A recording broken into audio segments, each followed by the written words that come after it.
Top Republican on the House Intelligence Committee is getting a very chilly homecoming reception in Fresno. Congressman Devin Nunes is under fire for more fire communications with the White House as the Trump administration deals with an investigation into alleged collusion with Russia.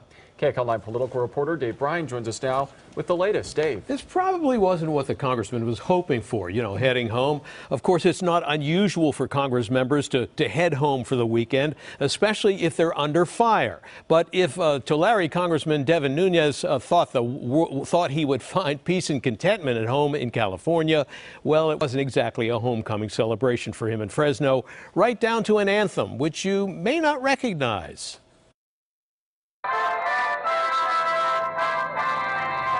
Mixing anger with humor, protesters greeted San Joaquin Valley Congressman Devin Nunes with a rendition of the Russian national anthem.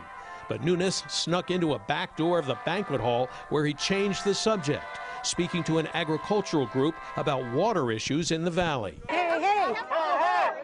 Devin Nunes got to go! Hey, hey! But outside, several hundred demonstrators, some of them holding signs with Russian insignia, are upset about how their congressman has handled the investigation into possible collusion with Russia to influence the presidential election outcome. This whole Congressional Investigative Committee is just devolved into a joke.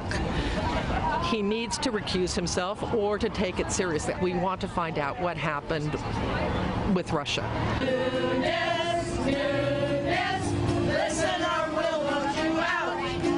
He has done everything he can to collect information, pass it on to the person he is supposed to be overseeing. But contrary to charges from the protesters and Democrats on his committee, Nunes says he wasn't sneaking around or doing the bidding of the White House. I knew how this would look, and the media is forgetting this. So before I went to the White House, I went and informed, I held a press conference and said, here's what I found, has nothing to do with Russia, and I'm going to go over to the White House now and I'm going to brief the president. So that's not sneaking around, that's not hiding from anyone, that's being very transparent. I would say maybe too transparent. And down the road a piece in Tulare, where agriculture is king, the support for Congressman Nunes runs deep. Because I know Devin personally has integrity. If it was somebody I didn't know, I'd kind of be wondering too. But knowing him personally in all these years, his family, his background, he's a straight shooter. He's not a person that will stand down.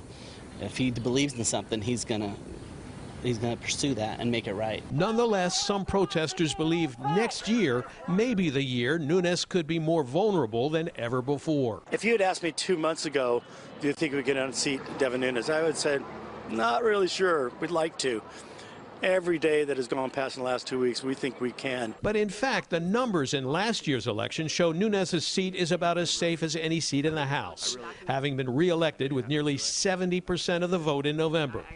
But Claremont McKenna College political science professor Jack Pitney says there's more to this than just being reelected. Yeah, he can be reelected as long as he wants. The question is, does he have the stature and the respect of the Washington community? Right now, he doesn't have it. The open question is whether he can recover. In his Fresno interview, Congressman Nunes insists he has no intention of resigning or recusing himself from the investigation of Russian influence. Quite the contrary. I'm probably the best one to actually conduct this investigation because I'm probably the one, there's arguably nobody else that's a harder Russia hawk than me in the Congress. Well, he needs to work with the Democrats and the Republicans. He needs to ask tough questions. And above all, he needs to avoid the kind of caper that we've seen in the past week, where he goes to the White House and doesn't tell where he got his information and all the rest. Now, Congressman Nunes told a Fresno radio station today that if his committee finds evidence of collusion or violations by Trump campaign associates, that totally changes the game. In that case, he said, he would shut down his committee's investigation and report his findings to the Justice Department. Peter, Susie, back to you.